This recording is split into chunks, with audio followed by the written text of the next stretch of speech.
National cancer registry program India ने अपनी report में बताया है कि इंडिया में कैंसर के केसेस अगले 5 सालों में 25% तक बढ़ सकते हैं। बीएमसी कैंसर की एक स्टडी बताती है कि साल 2025 तक प्रोजेक्टेड कैंसर बर्डन 29.8 मिलियन पहुंच जाएगा। वर्ल्ड हेल्थ ऑर्गेनाइजेशन के हिसाब से हर 10 में से एक इंडियन को कैंसर होने की पॉसिबिलिटी है और हर 15 में से एक इंडियन की कैंसर से डेथ स्पेक्युलेटेड है। Welcome to the very first podcast on this channel. Cancer हमारी जिंदगी में बहुत तेजी से पैर पसार रहा है। आज नेशनल कैंसर अवेयरनेस डे पर हमारी कोशिश है उन अर्ली सिम्टम्स को समझना जो कैंसर की दस्तक देते हैं। जानेंगे कैंसर के ट्रीटमेंट्स और टेस्ट के बारे में।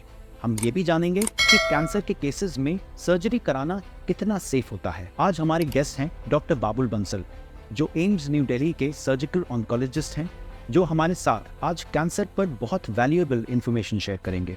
आइए उनसे बात करते हैं। Hello, Dr. Bansal, and welcome to Bloom and Evolve podcast. How have you been? Hi, I'm good, Abhishek. Great to be with you after a long time. I know. Thank you very much for making time for us. आज national cancer awareness day है। उससे बेहतर guest कौन हो सकता है हमारे viewers को कैंसर के बारे में कुछ जानकारियाँ। प्लीज आप शुरू करिए, थोड़ा अपने बारे में बताइए हमें और आप क्या करते हैं doctor. As for me, Abhishek, I am Dr. Babul Bansal and I'm a surgical oncologist working at AIIMS New Delhi. So basically, I do cell surgery for cancer patients. Okay. And Dr. Bansal, why don't we begin with defining cancer होता क्या है? क्या हम जान सकते हैं cancer के बारे में आपसे? Sure. तो कैंसर को अगर डिफाइन करें तो ये एक ऐसी बीमारी है जिसमें हमारे शरीर के सेल्स अनरेगुलेटेड तरीके से बढ़ने लग जाते हैं। देखो अभिषेक, हमारे शरीर में there are millions of cells और ये सेल्स कॉन्स्टेंटली ग्रो करते हैं, रीजनरेट करते हैं, and this is a very high fidelity process. मगर फिर भी इस प्रोसेस में एरर्स हो जाती हैं। इन एरर्स को हम म्यूटेशंस कहते हैं and thankfully most of these mutations are harmless, but in a rare instance ये म्यूटेशन हमारे सेल्स को ऐसी पावर्स दे देते हैं जिससे कि ये सेल्स अनरेगुलेटेड तरीके से, अनचेक तरीके से डिवाइड होना शुरू हो जाते हैं और कैंसर का रूप ले लेते हैं। जी, तो कुछ कॉमन कैंसर्स के बारे में हमारे व्यूअर्स को कुछ बताइए doctor Bansal. Abhishek, according to latest data, India में lifetime risk of cancer is around 11%। इसका मतलब ये हुआ कि 9 में से एक पेशेंट को अपने लाइफ टाइम में कैंसर होता है। और कॉमन कैंसर्स की बात करें तो फीमेल्स में सबसे कॉमन कैंसर ब्रेस्ट कैंसर है, followed by cervical cancer and ovarian cancer, और मेल्स में लंग कैंसर, प्रोस्टेट कैंसर और ओरल कैंसर सबसे कॉमन है। जी,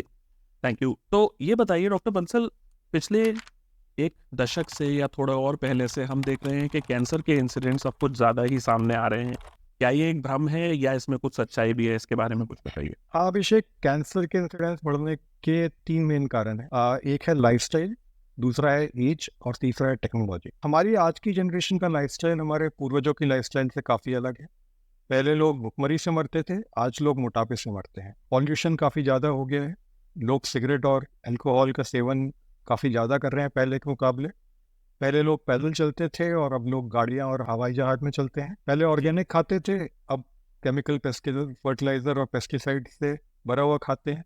तो ये सब फैक्टर्स कहीं ना कहीं कैंसर के इंसिडेंट्स को बढ़ाते हैं। एज भी एक इम्पॉर्टेंट फैक्टर है। 1960 में हमारे इंडिया में लाइफ एक्सपेक्टेंसी 45 साल थी और आज 70 साल है। और जैसा कि हम जानते हैं, बढ़ती उम्र में कैंसर होने का रिस्क बढ़ता है, तो इसलिए ज़्यादा लाइफ एक्सपेक्टेंसी के कारण भी कैंसर के इंसिडेंट्स बढ़ गए हैं। और तीसरा है टेक्नोलॉजी। पहले लोगों को कैंसर होता था मगर पता नहीं चलता था, और अब पता चल जाता है। स्क्रीनिंग के कारण भी अब ज़्यादा कैंसर पता चल पा रहे हैं। तो ये सारे मिले जुले कारण हैं जिनके कारण हमें ऐसा लगता है कि कैंसर का इंसिडेंस बढ़ रहा है। जी, तो कुछ रिस्क फैक्टर्स के बारे में थोड़ी बात हो जाए। क्या कुछ ऐसे रिस्क फैक्टर्स होते हैं जो कैंसर से रिलेटेड? अभिषेक, कैंसर होना ना एक सड़क पे एक्सीडेंट होने जैसा है। जरूरी नहीं कि हर एक्सीडेंट में चोट लगने वाले की गलती हो, मगर अगर कोई व्यक्ति गाड़ी 200 की स्पीड पे चला रहा हो तो उसके एक्सीडेंट होने के चांसेस जरूर बढ़ जाते हैं। अब गाड़ी तेज चलाना जो है वो हम रिस्क फैक्टर्स कह सकते हैं। जी, रिस्क फैक्टर्स 2 तरीके के होते हैं।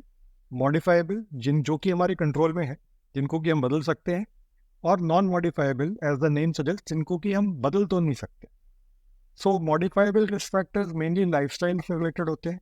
इसमें से सबसे मेजर कारण है सिगरेट स्मोकिंग या टोबैको का कंजम्पशन। जी, अभिषेक, आप मानोगे नहीं, but tobacco results in 15 to 30 times, not percent, 15 to 30 times increase in cancer incidence. 80% of lung cancer is due to cigarette smoking.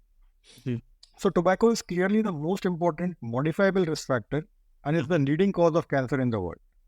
जी इसके अलावा alcohol consumption, unhealthy diet, obesity, sedentary lifestyle इत्यादि ये और मॉडिफाइबल रिस्क फैक्टर्स हैं। कुछ viruses के कारण भी कैंसर हो सकता है और ये ज़्यादातर वायरसेस सेक्सुअली ट्रांसमिटेड होते हैं, जैसे कि हेपेटाइटिस बी और हेपेटाइटिस सी वायरस जिसके कारण लिवर कैंसर होता है, जी। HIV जिसके कारण बहुत सारे खून के कैंसर होते हैं, और ह्यूमन पैपिलोमा वायरस जिसके कारण सर्वाइकल कैंसर होता है। इन्वायरमेंटल फैक्टर्स भी होते हैं जैसे कि पॉल्यूशन और रेडिएशन एक्सपोजर। जी इसके अलावा नॉन मॉडिफाइबल रिस्क फैक्टर्स की बात करें तो ये और रिस्क फैक्टर जिनको हम चेंज नहीं कर सकते हैं, जैसे कि एज, बढ़ती उम्र के साथ कैंसर ज़्यादा होता है और इसके बारे में हम कुछ नहीं कर सकते। जी जेंडर, फीमेल्स में ब्रेस्ट कैंसर ज़्यादा होता है और मेल्स में प्रोस्टेट कैंसर ज़्यादा होता है।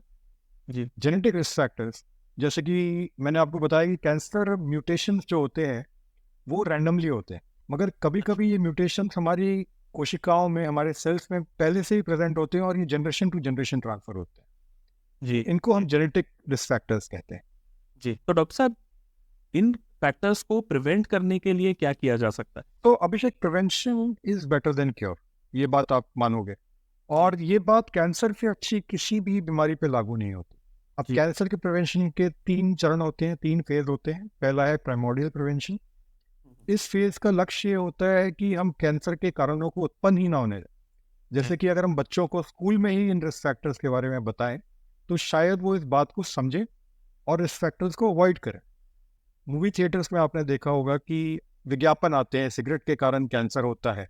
जी ये जी प्राइमोर्डियल प्रिवेंशन का ही उदाहरण, ये एजुकेशन का ही उदाहरण। जी दूसरा है प्राइमरी प्रिवेंशन। इस फेज का गोल होता है कि अगर हम रिस्क फैक्टर से एक्सपोज हो भी गए हैं तो उसको रिवर्स करें। जैसे कि अगर कोई सिगरेट स्मोकिंग कर रहा है तो उसे बंद करे, कोई सेडेंटरी लाइफस्टाइल जी रहा है तो वो थोड़ा एक्टिव हो जाए, जी कोई पॉल्यूटेड एनवायरनमेंट में रह रहा है तो पॉल्यूशन कम किया जाए। वैक्सीनेशन अगेंस्ट वायरल डिजीज ये प्राइमरी प्रिवेंशन का ही पार्ट है। जी और तीसरा है सेकेंडरी प्रिवेंशन। जी इस फेज का गोल होता है कि आपको अगर कैंसर हो गया है तो उसको हम अर्ली स्टेज में डिटेक्ट कर लें, क्योंकि जितना अर्ली स्टेज में हम कैंसर डिटेक्ट करेंगे उसके ठीक होने के चांस उतने ही बढ़ जाते हैं, और इन मेथड्स को हम स्क्रीनिंग कहते हैं। जी। इसके बारे में और आगे जानेंगे। आपने कुछ लाइफस्टाइल चेंजेस के बारे में कहा, उसके बारे में भी थोड़ा डिस्कशन करेंगे। बट एक इम्पॉर्टेंट चीज़ आपने बताया, स्मोकिंग, और आपने पहले भी मेंशन किया कि 15 to 30 टाइम्स ज़्यादा रिस्कियर है for smokers. They are more prone to get cancer cells than otherwise. तो क्या आप इसके बारे में कुछ बता सकते हैं कि सिगरेट स्मोकिंग की ये जो एडिक्शन है या लत है, इसको कैसे क्विट किया जाए? ये अभिषेक, तंबाकू या सिगरेट में जो तंबाकू होता है उसमें एक तत्व होता है जिसको कि हम निकोटीन कहते हैं, जी हाँ। और ये बहुत ही एडिक्टिव होता है, और इसकी एक बार आदत लग जाए तो इसको छोड़ना, मैं नामुमकिन तो नहीं बोलूँगा लेकिन मुश्किल होता है। जी तो इसलिए हमारी पूरी कोशिश होनी चाहिए कि कभी हम इसका सेवन ही ना करें, कभी हमें इसे इसकी लत ही ना लगे। और अगर आदत लग भी गई है और छोड़ना मुश्किल हो रहा है, विल पावर के जी थ्रू जरिए छोड़ना मुश्किल हो रहा है, तो आपको किसी टोबैको सेसेशन एक्सपर्ट से मिलना चाहिए जो कि फार्माकोलॉजिकल मेथड से आपको इसको स्टॉप करने में मदद करे।